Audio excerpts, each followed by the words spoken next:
Happy morning students, this is your RVR sir. Today we are going to discuss an important concept called Newton's rings experiment of unit 1 of your applied physics. So this particular Newton's rings experiment, the name itself indicates that this particular interference experiment was first time demonstrated by Sir Isaac Newton. Hence this experiment got the name Newton's rings experiment. So before going to discuss in detail about this experiment, this is very important concept. Why? Because we are going to determine the radius of curvature of the given convex lens using this experiment, and we are going to determine the wavelength of the unknown light source by using the same experiment, and also we can able to determine the refractive index of the unknown liquid by this particular experiment. Now look at the experimental arrangement of this particular Newton's rings experiment. Let us consider a plano-convex lens. Plano-convex lens in the sense one side it has plane surface, other side it has convex surface, which is placed on a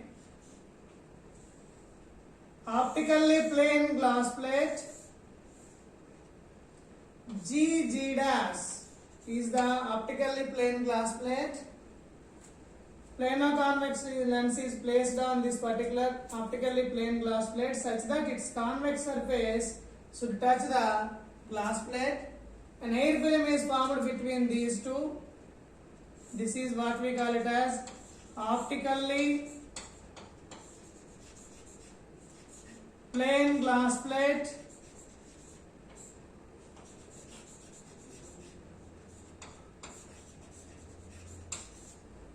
And it is plano-convex lens.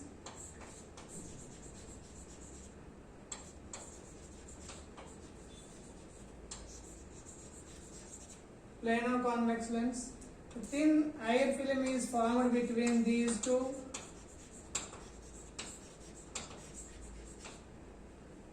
And then this arrangement is illuminated by a monochromatic source of light.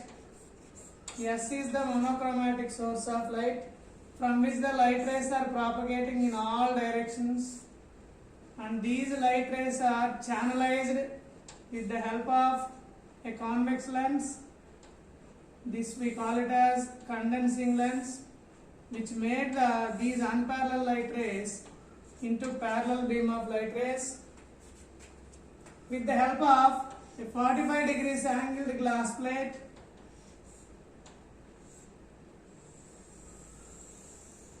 the light rays are made to incident on this arrangement normally.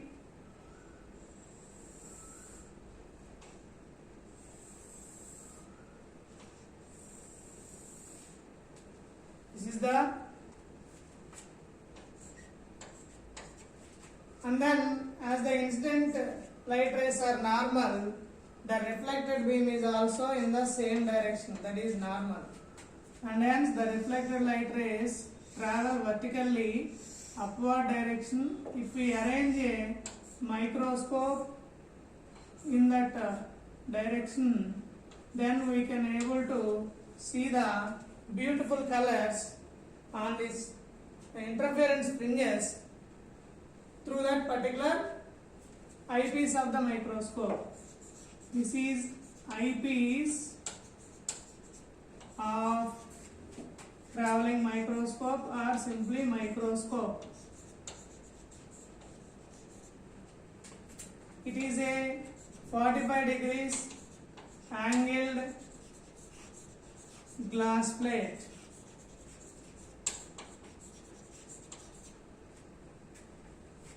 This is a condensing lens or a convex lens. Here condensing in the sense which produces the unparalleled light rays into parallel light rays. This is the condensing lens. This is the experimental arrangement of the Newton's rings experiment. Then when we are viewing through that particular microscope, then we can able to see the circular colors which are as shown in this diagram. Circular interference fringes. At the center we have a dark ring, followed by bright ring, followed by dark ring, again followed by bright ring, again followed by bright and dark. This is how alternate bright and dark rings are observed when we are viewing through that particular vertically upward microscope. These circular interference fringes were first time observed by Newton, hence these are called as Newton's rings. These are called as Newton's rings.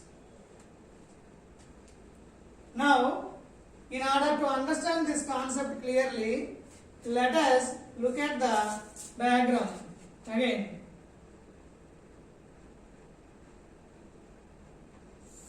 This is a plano convex lens placed on a optically plane glass plate. Let AB is the incident light ray,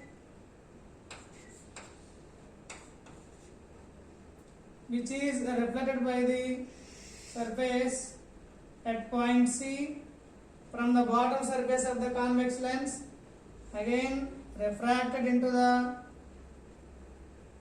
film, again reflected back from the top surface of the glass plate at a D. So in between these two, that means in order to understand this concept clearly, let us look at this diagram. AB is the incident light ray at point C, that is at the bottom surface of the convex lens, which is same as the top surface of the air film, is reflected back. There is no change of phase, and we call that ray as a ray 1, and it is again transmitted or refracted into the film again at point D, that is from the top surface of the glass plate, same as the bottom surface of the air film, is reflected back with a phase change of 180 degrees because it is reflected by the denser medium. These and this ray we call it as ray 2.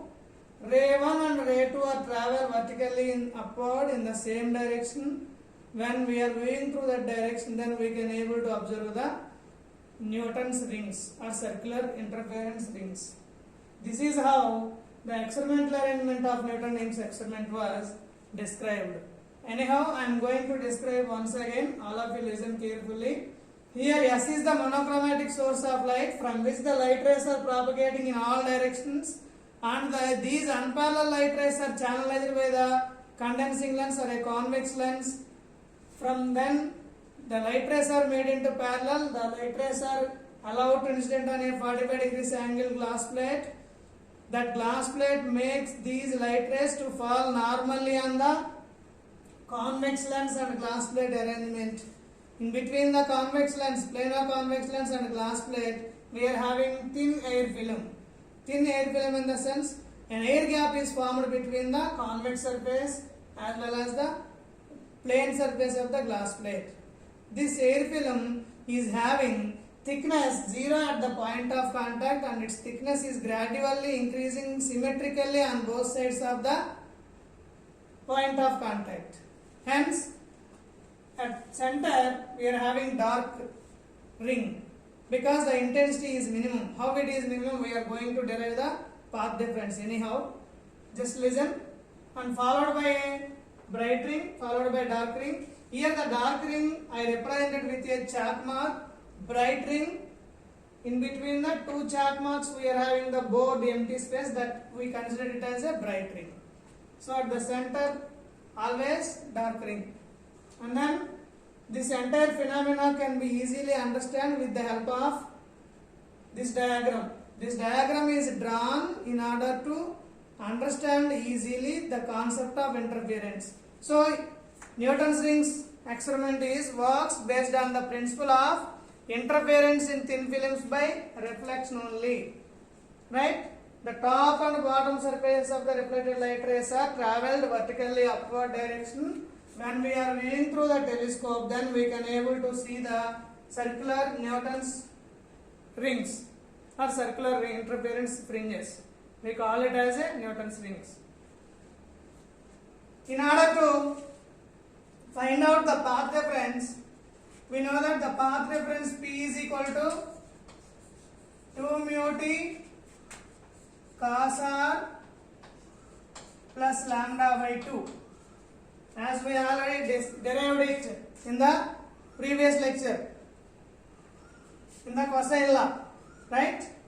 So here the film is made with the air. So the refractive index of air is 1, hence mu equal to 1 for air film. And here, if you observe carefully, the incident light ray is normally incident on the convex lens glass plate arrangement or air film. The angle of refraction is also normal. Therefore, for the normal incidence, angle I is equal to angle R, which is equal to 0 degrees. So substitute those values in this particular expression. Then we have P equal to 2t cos 0. Cos 0 is again 1. Therefore, the path difference P equal to 2t plus lambda by 2. This is the condition for path difference in this particular Newton's rings experiment. Now, for example, here T is nothing but thickness of the air film. Here, at the point of contact, the thickness of the air film is T equal to 0. Hence, the path difference became P equal to lambda by 2. What does it mean? Lambda by 2 indicates the minimum intensity condition. That means at the center we are having always dark ring. Sometimes in any competitive examinations or in any academic examinations, they may ask the question like this: why the central ring is always dark in the Newton's rings experiment by the reflected light rays? The reason for that one is the path difference is equal to lambda by 2. This lambda by 2 indicates the minimum intensity condition. Minimum intensity condition in the sense the interference fringe appears in the dark color. Hence, we always obtain dark ring at the center. Now, we are going to derive the path difference condition for bright ring and dark ring. For the bright ring, when the bright ring will occur? When there is a constructive interference. So, for maxima, that is amplitude must be maximum. For maxima, we are having bright ring. Correspondingly, the path difference is equal to n lambda, as we already discussed in the case of superposition of waves. Therefore, here the path difference is equal to 2t plus lambda by 2. That must be equal to n lambda. That implies if we bring this left hand term to the right side, then we are having 2t equal to 2n minus 1 into lambda by 2. This is the condition for a bright ring. Let it be named it as equation number 3. Condition for bright ring. In the similar manner, we are going to discuss the condition for minima. For minima, the path difference, we know that in the previous topic we discussed already. Path difference is equal to 2n plus 1 into lambda by 2. Now substitute the path difference condition here. That implies 2t plus lambda by 2 is equal to, I split it this term, 2n into lambda by 2 plus lambda by 2. Lambda by 2 will get cancelled. 2 will get cancelled. Therefore, the condition is 2t equal to n lambda. This is the condition for dark. Equation number 4. Dark ring condition. Right? Now we are going to derive the diameter of the bright ring as well as diameter of the dark ring. In order to derive the diameters, let us look at the diagram. This diagram. We will use the geometry property of the lens.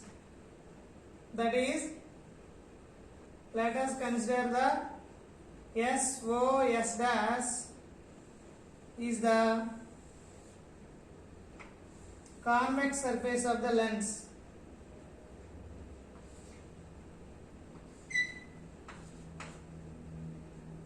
Which is placed on a glass plate.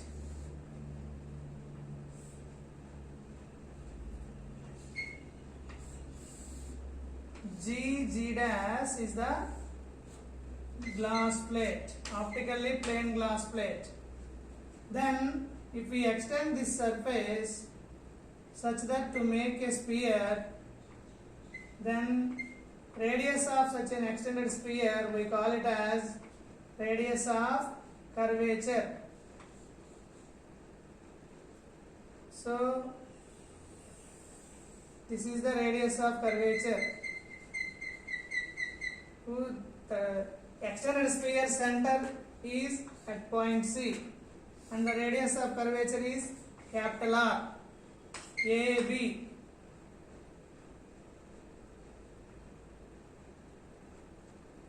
AO is the vertical line.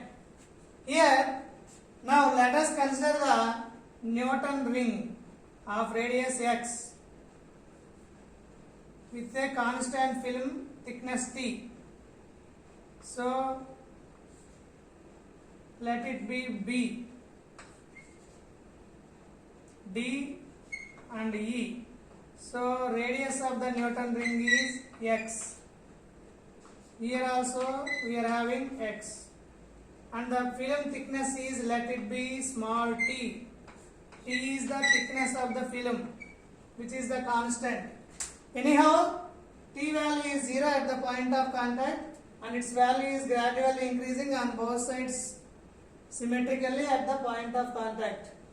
So capital R is the radius of curvature of the convex lens, small x is the radius of the Newton ring. So let us consider any one of the Newton ring.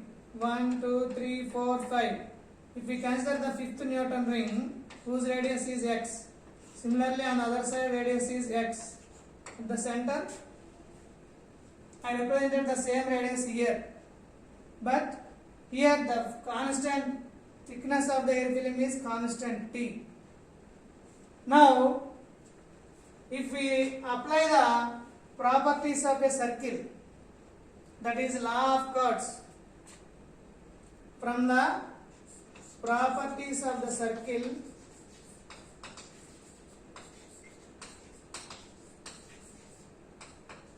that is law of chords, we have AB into BO is equal to BD into BE. That means what is law of chords? Apart from the center, if the vertical line and the horizontal line are intersected, not at the center, then the multiplication of vertical line and the horizontal line are equal. Here the vertical line is AB into BO, horizontal line is BD into BE. So if we substitute the values, AB in the sense, AO is 2R, BO is T. So 2R minus T. 2r minus t, and BO value is small t only. BD value is x and BE value is also x. Therefore, this can be represented as 2RT minus t square is equal to x square.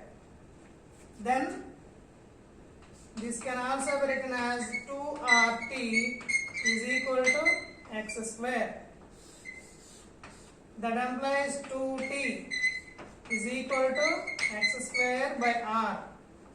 How it is obtained? What happens to t square here? Here t. What is t? T is the thickness of the air film formed between the bottom surface of the convex lens and the top surface of the glass plate. If you observe the diagram, thickness of the air film is very small. Let it be. For the sake of better understanding, I took it as a t equal to 0.3 centimeters. For the sake of understanding, I took this example. Then what about t square? T square is equal to 0.09 centimeter. That means, what about the value of t? T value is small, t square is tends to 0. That means t square is neglected. That's why I neglected the t square term here. So we only remains with 2t equal to x square by r. Now we need to find out the diameters of bright ring and dark ring. Now keep the side heading as diameter of bright ring.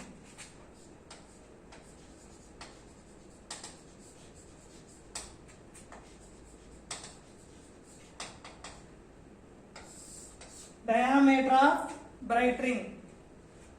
In order to find out the diameter of bright ring, let us look at the equations. Here, bright ring equation is represented in 3. Equating 3 and 5. If you look at the 3 and 5, LHS are equal. So we have to equate the RHS. That is x square by r is equal to 2n minus 1 into lambda by 2. That implies, if you rearrange the terms, x square equal to, if you bring 2 to the left hand side, 2x square is equal to r lambda into 2n minus 1. Okay. Then I multiplied both sides with 2. Then 4x square is equal to 2r lambda into 2n minus 1. Okay. Then this can also be written as 2x whole square is equal to 2r lambda into 2n minus 1. As we know that x is the radius of the Newton ring, then 2x will be the diameter of the Newton ring. Therefore, diameter can be represented with capital D. That implies d square is equal to 2r lambda into 2n minus 1. Let it be named it as equation number 6. And then here this is the diameter of nth ring. That's why I kept this suffix as n. D square n equal to 2r lambda into 2n minus 1. But we need diameter value, not diameter square value. So from this diameter square value, we can obtain the diameter. D suffix n is equal to square root of 2r lambda into 2n minus 1. This is the expression for the diameter of nth bright ring. If you observe this expression, here capital R is the radius of the curvature of the convex lens, lambda is the wavelength of the light source used. So during the experiment these two are constant, hence diameter of the bright ring directly proportional to the square root of odd natural number, that is 2n minus 1. Hence the diameter of the bright ring is proportional to square root of odd natural number. Sometimes in the examination they may ask like that, prove that the diameter of the bright ring is proportional to square root of odd natural number. Then you need to derive up to this particular step. So let it be named it as equation number 7. And then coming to the diameter of dark ring. Keep the side heading as diameter of dark ring. In order to find out the diameter of dark ring, we have this is the expression 4 indicates the diameter of the dark ring, thickness of the dark ring. So we have to equate 4 and 5. Equating 4 and 5, then we have 2t or x square by r is equal to n lambda. That implies x square is equal to r n lambda. Now I am going to multiply both sides with 4. 4x square is equal to 4r n lambda. This can also be written as 2x whole square is equal to 4r n lambda. We know that as x is the radius, 2x is nothing but diameter. Therefore, diameter of nth dark ring is equal to 4r n lambda. Let it be named it as equation number 7. But we want the diameter, not diameter square. Therefore, diameter is equal to square root of 4r n lambda. Right? Here, r is the radius of the curvature of the convex lens. It is constant. Lambda is the wavelength of the light source used. That is also constant during the throughout the experiment. So diameter is directly proportional to square root of n. That is, diameter is proportional to n in the sense natural number, square root of natural number. So diameter of the bright ring is proportional to square root of odd natural number, and diameter of dark ring is proportional to square root of natural number. This is regarding the diameters of bright and dark rings. Now I am going to derive the radius of curvature. Determination of radius of curvature of convex lens, capital R. In order to determine this radius of curvature, let us consider any two dark rings. So this is the 7th dark ring, this is the 5th dark ring. In generally, mth dark ring and nth dark ring. So the expression for nth dark ring is already we written here in the equation 7. Now mth dark ring is d square m is equal to 4r m lambda. Let it be named it as equation 8. From 7 and 8 or subtracting 7 and 8, d square m minus d square n is equal to 4r m minus n into lambda. Named it as equation number 9. How this equation 8 is obtained? equation 8, I considered equation 8 for the another dark ring, that is mth dark ring. Equation 7 is for one dark ring, equation 8 is for different dark ring. So now I am subtracting these to obtain the equation 9. But our aim is to find out the capital R value. From this 9, capital R is equal to d square m minus d square n divided by 4 lambda into m minus n. So this is the expression for the radius of curvature of the given convex lens. By using this expression only, we are going to calculate the radius of curvature of the given convex lens in our laboratory also.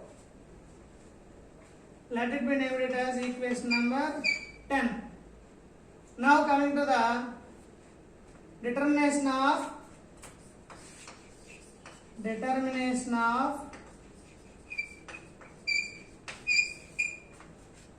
wavelength of the unknown light source. Wavelength of light, lambda value. Wavelength of light is represented by lambda. So from equation 9, lambda is equal to, we have lambda is equal to d square m minus d square n divided by 4r into m minus n. So this is the expression for the wavelength of the given unknown light source. Let it be equation number 11. Equation 11 indicates the wavelength of the unknown light source. Here, all of you listen carefully. In order to find out the radius of curvature, we have to proceed with the known wavelength light source. Similarly, in order to find out the wavelength of the light, we have to proceed with the known radius of curvature of the convex lens. Right? Now we are going to determine the refractive index of determination of refractive index of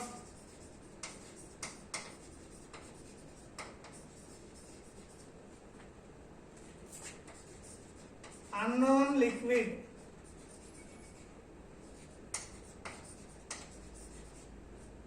We represented it with as mu. Determination of refractive index of unknown liquid, mu. So in order to determine the value, let us consider the equation 9. That means in order to find out the refractive index of the unknown liquid, we have to perform this experiment with the air film and then repeat the same experiment with the liquid film. How we can repeat it? So the refractive index of the liquid, which is going to be determined, is introduced between the convex lens and the glass plate. That means, for example, we need to find out the refractive index of the coconut water. Then what we have to do? We have to pour the coconut water drops on the glass plate and we have to place the convex surface of the convex lens on that particular water film. Then water drops. Then what happens? In between the convex lens, bottom surface of the convex lens and the top surface of the glass plate, instead of air film, the water film is formed. Now repeating the same experiment. Then what happens? We obtain the diameter values. But for the sake of better understanding, in order to get rid of the confusion, I represented the water film diameters as d dash m and d dash n. That is d dash square m and d dash square n is equal to 4r into m minus n into lambda by mu. Let it be named it as equation number 12. Here this dash represents the diameters of the mth and nth dark rings in the liquid film. this particular equation 9 represents the diameters of the nth and nth dark rings in the air film. Now we are going to divide these two equations. Dividing 9 and 12. Then we obtained mu, refractive index of the liquid, is equal to d square m minus d square n by d dash square m minus d dash square n. So this is the expression for the refractive index of the liquid. Okay. So all of you note down this particular Newton's rings experiment. Using this Newton rings experiment, we determined the refractive index of the unknown liquid, we determined the wavelength of the unknown light source, we determined the radius of curvature of the convex lens. We can able to determine the refractive index of any type of transparent liquid such as water, coconut water, acetone, kerosene, and then like that we can able to determine the refractive indices of any unknown liquid. This is regarding the Newton's rings experiment. I forget to keep the heading as, so all of you keep the heading as Newton's rings experiment. Okay, I will write here, otherwise I will write here Newton's rings experiment.